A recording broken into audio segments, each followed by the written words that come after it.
both of you. Senator Van Hollen? Are you going to yield to Senator Duckworth? Okay. Senator Duckworth.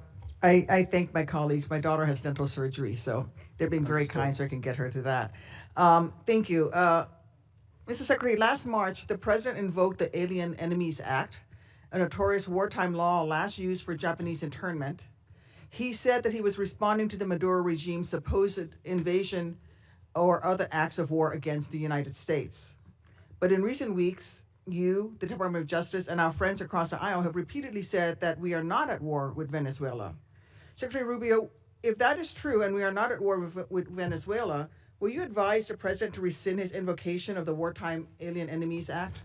Well, that was a mechanism to remove people from our country that prevent grave danger. So, for example, we know for a fact that Tren de Aragua is a very dangerous gang. In fact, I believe, if I'm not mistaken, I may have been the first member of Congress. This is a wartime act, Mr. Secretary. Well, are we currently at war with Venezuela? No, we're not in a state of war in Venezuela. Okay, the Supreme Court has described the Alien Enemies Act as a wartime power, our Supreme Court. And before now, the Alien Enemies Act was only invoked during the War of 1812, World War I, World War II, when it was used to intern thousands of innocent civilians.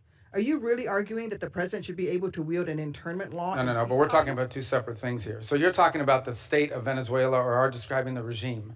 And we're talking about, but what the President designated. Invoked the Alien Enemies Act. I know, Senator, but let me be clear with you. No, but what the President was talking about are these gangs that have, and these narco-trafficking groups that are waging war on the United States. There's no doubt.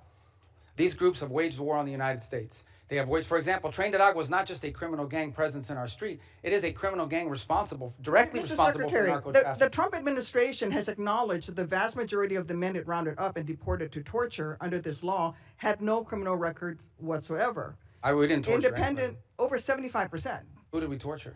We haven't tortured anybody. We've arrested people that are members of gangs and we've deported them. We don't want gang members in our country. Investigations have found that many of the men were here legally. If the administration is willing to lie about who it's targeting under this law, what protections do totally innocent people have against abuse? Again, I want to ask you, will you advise the President to rescind his invocation of the Wartime Alien Enemies Act? No, of course not. I mean, these are people that are threats to the national security of the United States. But I've described this in hearings in the past, including so you're saying that we're at war? We are absolutely. When it comes to narco-trafficking groups and criminal gangs that are targeting the United States for criminal activity, we're in a state of war.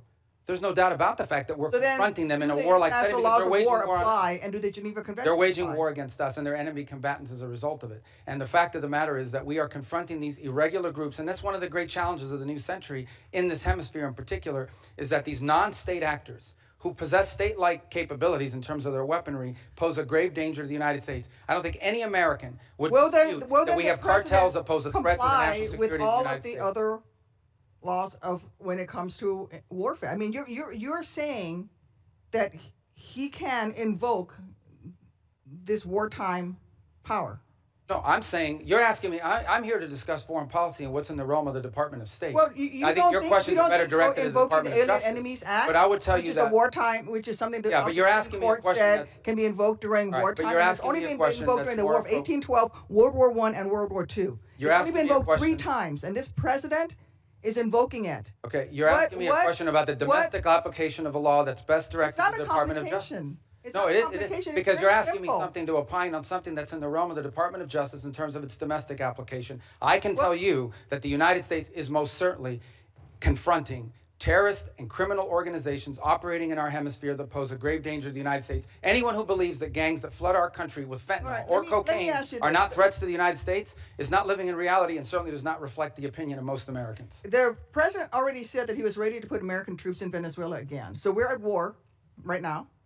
So if things don't go well with the Chavistas you've empowered, when did the President say he was going to put troops in Venezuela? A military option, what is your criteria for returning to a military option and putting boots on? Well, I don't recall the President saying he was going to put troops in Venezuela. Where did he say that? I'm asking you, what are your... But that's what you said. I didn't remember the President has already said that he was ready to put American troops in Venezuela. No, I think the President has said that he retains the right as Commander-in-Chief to protect the United States against any imminent threats.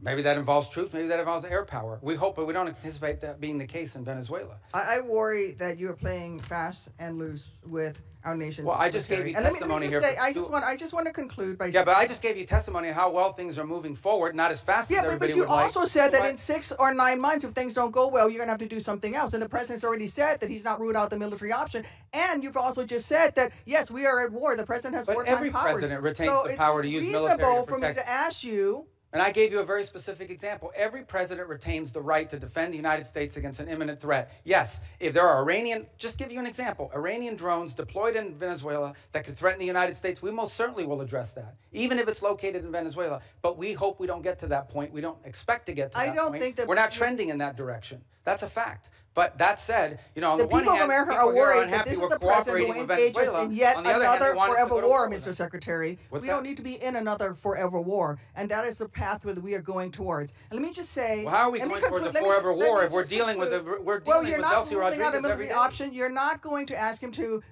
rescind his invocation of the Alien Enemies Act. That puts Americans in jeopardy. And let me just say something about the president's recent comments about NATO allies. When I served in Iraq, there were Polish forces there with us. There were British forces there with us. There were Spanish forces there with us. I personally landed in Elzi, España, which came under direct attack by insurgents.